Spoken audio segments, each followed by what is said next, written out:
Okay, so yan po, isang mapagpalang araw po sa inyong lahat, mga madam sir, mga boss, mga lods, mga lodi, mga idol, yung payong. So, another property for sale na naman po ang ipapakita po namin dito po sa bayan ng, anong bayan bro? Gimba. Gimba, ayan. Bayan po ng Gimba, lalawigan po ng Nueva Ecija. So, meron po kaming ipapakita na, ilan yung sukat? 1.3. 1.3 hectare na may presyong 2.5 million. So, tara po, i-check natin tong property na ito.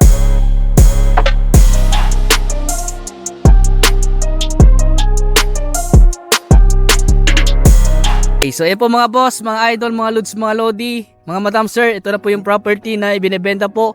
Rice field po siya na 1.3 hectare na mayroong presyo na 2.5 million, located po dito sa bayan po ng Gimba, lalawigan po ng Nueva Ecija. So ito po yung property, ito po yung boundary po niya, diretso po yan.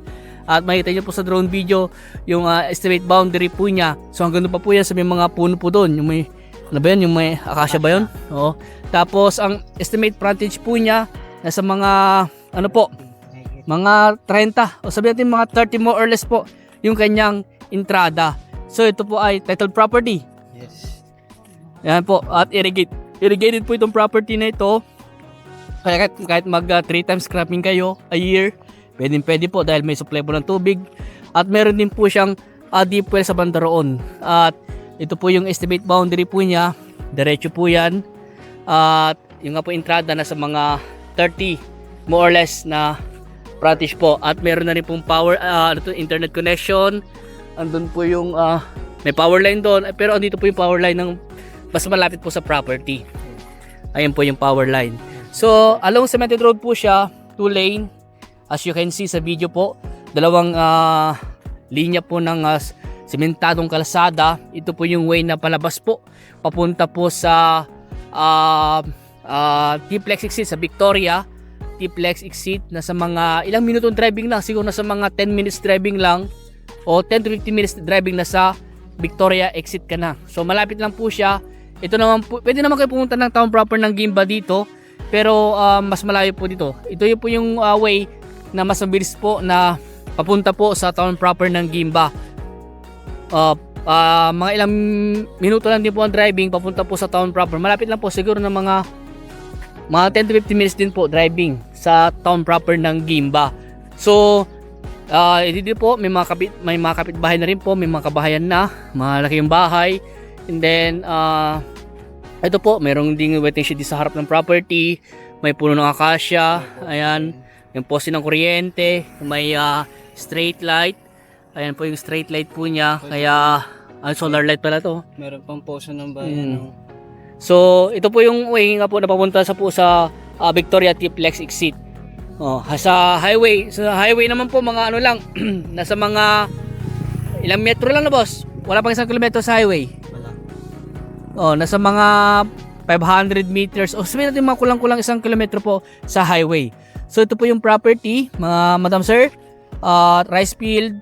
At ito po ay i-estimate po namin kanyang inaani na sa mga ano po, sabihin natin mga nasa ano din po, mga 100 kaban din po mahigit ang inaani po niya. At flat po siya, patag, irrigated. At tingnan nyo man po, puro palayan po yung kanyang katabi dito. Pero sa part na ito ay puro kabahayan na po siya. Kaya hindi po nakakatakot sa area dahil may mga kabahayan na at may mga connection na ng internet. Ang source of water, may nawasa ba dito bro? Yes. Meron na masa. Okay. So meron naman pong deep well doon, no? Ano kaya deep well doon? Deep well siguro ng ano, no? Lahat yan. Lahat yan, pangkalahatan.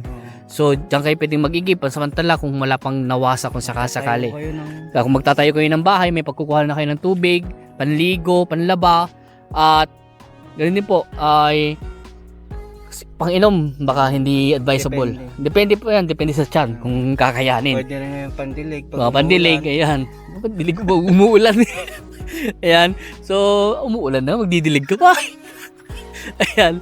So, mayroon po siyang tubo po doon. Kaya po, pasensya nyo na po kung hindi ko mapuntahan yung ibang part. Yung drone video na lang po yung maghahatid sa inyo dahil pag nakikita nyo naman po yung kanyang pilapil, maputik po yan. Kaya, yung drone video na lang po yung maghahatid sa inyo. Okay, so maganda po itong property, maganda i-develop sa mga naghahanap po dyan ng rice field na gusto niyang i-develop na tamnan ng mga fruit bearing, pwede rin po ng mga gulay, pagpatayuan ng residential, pwede po dito, pag-alagaan ng mga hayop, pwede rin po. Ayan, kaya habang yung price po niya ay hindi pa gaano kamahal na andun sa range po na tamang Mababa presyo pa. lang. Ayan. At Grab. i-grab nyo na habang available pa po ito. Kaya sa mga naghahanap po dyan ng ganitong property, rice field na pwede nyo i-convert sa gusto nyo. Pero sa poultry po, piggery, bawal po dahil as you can see po na marami na pong kapitbahay. Yan, marami na pong kapitbahay. Kaya sigurado po, bawal po ang poultry o kaya piggery po dito. Ayun. So, sa mga ano po dyan, mag-schedule lang po kayo ng viewing kung gusto nyo makita po itong property na ito. At naka-flash sa screen yung aking contact number. Pwede nyo tawagan sa Viber, sa WhatsApp, ganun din sa aking Messenger po.